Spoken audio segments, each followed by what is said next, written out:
Hi, I'm Melissa, and this is the Book Break. And today we have a real treat that we're going to get to talk to an author who is from the Riordan Presents line. And I love this series. It's been so fun. I'm just going to bring him right in. It's Kwame Mbalia. Did I say it right?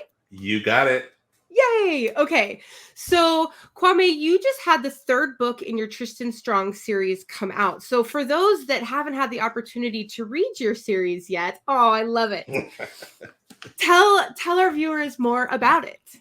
Sure. So the Tristan Strong series, we start off with Tristan Strong, who is a young African American boy, a seventh grader, who, through a series of unfortunate events of his own making, discovers that there is a world where African American folktales and West African gods coexist. And there is a great evil that also exists in that world. And Tristan spends book one battling that evil. He spends book two processing the trauma that happens as a result of that battle, and how not everyone processes trauma the same way. Some do it in a healthy manner, and some lash out in an unhealthy manner. Yeah. And then in book three, our nemesis is back, where Tristan faces off against his arch rival, King Cotton, who has plans on our world that Tristan cannot let come to fruition. Yeah. And I was thinking about this when I was reading your series. There's a lot to love here, but one of the things that I loved was that we're hearing stories that maybe some of us haven't ever heard before. We're getting to learn more about some African mythologies and stories, and some of those extra stories in there, like I loved that you had John Henry was one of the characters in there, and I felt like that was really fun to get to learn more about him. But tell us more about some of these really awesome characters. Yeah, and so it's with each book, I try to introduce just a few more. We already have so many characters within the book, but I try to introduce a few more either folk heroes or different cultural gods or goddesses that I or others like me, from within the culture might not know about, let alone everyone, around the world. And so it's always fun, as a someone like me who is a voracious reader, and also a writer. It's really cool to do research and just really discover new stories and taking bits and pieces and characters like John Henry, like Anansi, like Nyame the Sky God, or like Mami Wata.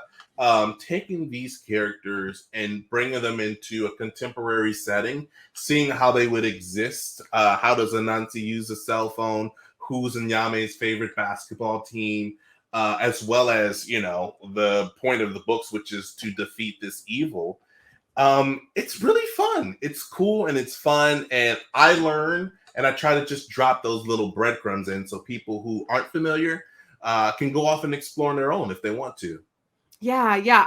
I have thought about that. I'm so glad you say that, because I went, oh, I gotta go look up these other stories. I'm like taking notes while I'm reading your book. So it's been really fun. So I gotta ask, because you have on your dad shirt. Did your children play any part in helping you with these stories or being your beta readers? They're not necessarily my beta readers, but they are what I call like my joke squad. They're the cutting room floor. Actually, I just employed them yesterday, and I know that if I can make, I have a 1 year old, but I have a 7, a 10, and a 13 year old, and I know that if I can make both the 10 year old and the 13 year old laugh with the same joke. They have wildly different personalities and what they enjoy. And, there's a big gap between being 10 and being 13, a teenager, Oh, yeah. right? Right. But if I can make them laugh with the same joke, I know that I've got something golden brewing for this story. And so, yeah, it's great to be able to see what they're interested in, to see what they're experiencing. They're middle graders. They're the audience that I'm writing for, and so seeing what they have fun with, or the challenges. When I was growing up, I didn't have virtual learning, right? And so Mm-hmm. seeing the complications, I think everyone within the last 2 years has realized the difficulties of operating the mute button. Uh, Uh-huh. and 3 years ago, when I was writing Tristan Strong Punches a Hole in the Sky, that wasn't a thing. That Hmm. was not a thing. And so the world moves and evolves. And so seeing what they're doing really helps me evolve as a writer. I feel like makes my book more relatable to the younger Hmm. readers who are engaged with it. Yeah, I totally agree. That is something that I mean, I myself have kids that are, I have my fourth grader and my sixth grader, and I was thinking about them. Those are my two boys, because when I was reading your book, I'm like, oh my gosh, they're gonna love it. I can't wait for them to start the series, but I needed to read it first. Yeah, it's amazing. Even just there, fourth grade and sixth grade, there's so many different challenges that are presented just within those 2 or 3 year differences, right? And it's like Yeah. being able to recognize that and capture that and put that into a book form. I don't think any generation has difficulty empathizing with where am I going to sit in the lunchroom? Who am I going to sit with? How am I going to make Mhm. friends? So capturing those experiences and then pairing them with, how does Anansi operate a smartphone? It's like, it's one way that I love trying to connect with my readers. Yeah, yeah, that's great. So another thought I had when I was reading your books is I you mentioned this a little bit earlier, was some of these stories were ones that you weren't even necessarily familiar with when you were younger. So I'd love for you to tell us about maybe one of those stories that you learned more about while you were doing the research and writing your books. Yeah. So part of this is that when you're looking for folk tales or rediscovering those stories, a lot of them can be localized or become tied to a specific region, and so they'll deal with challenges that maybe only really crop up in that one particular area of the country or the globe. I mean, for example, if we're down in Florida and we're dealing with, the orange groves or what have you. Someone like me coming from the Midwest, there are challenges and obstacles, dealing with that harvest, versus where I am, where we're doing, making cheese or apple picking or something like that. Yeah. And so when I'm looking for stories, I'm looking for the local storytellers. I'm looking for the ones who, and this is where the library is great because the library will carry national and globally published authors, but also local authors. And talking with your librarian, public service announcement, librarians are great. Talking with your librarian really gives you a leg up because they'll know, like, yeah, we have this local author who comes in every Saturday and tells stories from the region.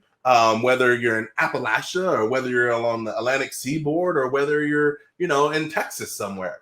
And so really finding those storytellers, that's my job. It's finding the storytellers and then listening to them. And that's, an amazing, I'm amazed that I get to call that my job. Yeah, yeah. And I love that a part of your series is the power of stories. I mean, that was something that I just kept thinking about when he was talking Tristan was talking about this in the book, the power of stories and how much they do influence our lives. And in this other magical world, they make up the world. Yeah, it's, I didn't set off or I didn't set out trying to create like a magic system that revolves around stories. It just kind of naturally evolved that way, and I think that speaks to what you're mentioning and what Tristan discusses, in the power of story, the power to communicate lessons, morals, entertain. Right? Mhm. Stories are universal. It's why we see so many different similar stories across different cultures that really struck a chord with us when we hear them or read them for the first time.